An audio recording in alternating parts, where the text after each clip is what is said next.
So my book River Kings is very much about the connections that the Scandinavians or the Vikings have in the west and the east. It talks about the networks, the routes of travel, and a lot of the new research that we now get, especially from things like bioarchaeology and all the developments over the last 10 to 20 years that show that the Viking world was very much a global world and one that connected west and east.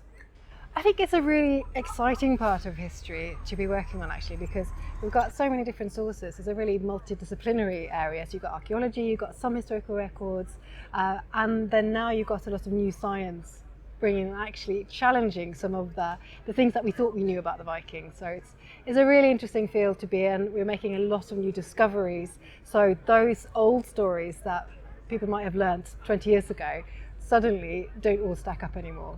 So I think we've got a much better understanding of what the Viking Age were all about and who those people were and what they were doing. And I think we're starting to see that it wasn't just one particular thing. We're not just talking about raiders and violent marauders, but we're also talking about traders, about people who are taking advantage of a lot of different opportunities, both going to the west and, as I work on in my book, to the east as well. So it's a lot more nuanced, it's a lot more complex than perhaps people used to think. It's the fact that more than 1,000 years ago you have people who could travel so incredibly far, going both towards Iceland and Greenland and North America, south of the Mediterranean, and then all the way east, reaching as far as Baghdad in the east. And I think the fact that they were able to do that so successfully and actually interact with so many different people along the way is one of the things that really makes the Viking Age stand out. We also get a lot of people in the Viking Age who are just migrants, they're just settlers, people looking for new opportunities and a new life somewhere else. So not so different from the migration that we see nowadays. And I think a lot of people just get caught up in that movement and the fact that they can, and there are new lands being discovered, new lands being colonized like Iceland and Greenland, but also people going across to Britain and to England and settling. And that interaction, that's something that we are definitely learning a lot more about. I think violence was a key part of Viking Age society. Vikings weren't necessarily that much more violent than other people at the time, and they perhaps just got more of a bad reputation because there are more sources, the enemies are writing more about them. I think they were very good at using violence when it was necessary, but they were also quite keen to avoid it if it wasn't necessary. But that idea of violence and how that also fits into society at home, was it only something that happened abroad, or was it also something that happened at home? Another question is, actually the threat of violence was sometimes enough, and you see a lot of that in England, especially with the interaction of the Vikings and things like the Danegeld, where essentially they're bribing people, so people are paying for them not to attack, and so it's that threat of violence as well that is being used.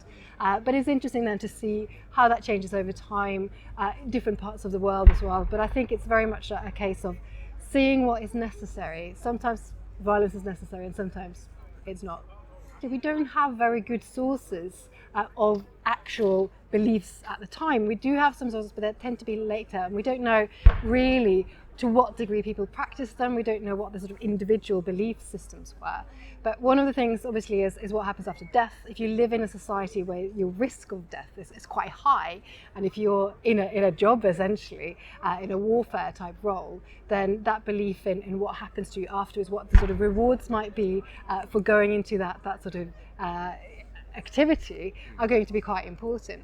What we see later on with the acceptance of Christianity more widespread is it becomes much more centralized, and it becomes much more about then the rulers and the kings linked to Christianity, and the way that they can use that and use that religion in their favor to gain a sort of political benefit in society. So it seems to move quite a lot from the more personal to the sort of wider state religion, which is a huge change. It's part of those connections and those roots that keep on actually being actively used for quite some time afterwards.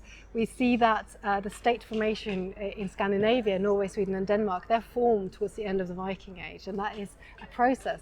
And there's a lot of those connections with Britain, with Ireland, also down to the east, to the Russian state. Those also affect the Scandinavian homelands quite a lot.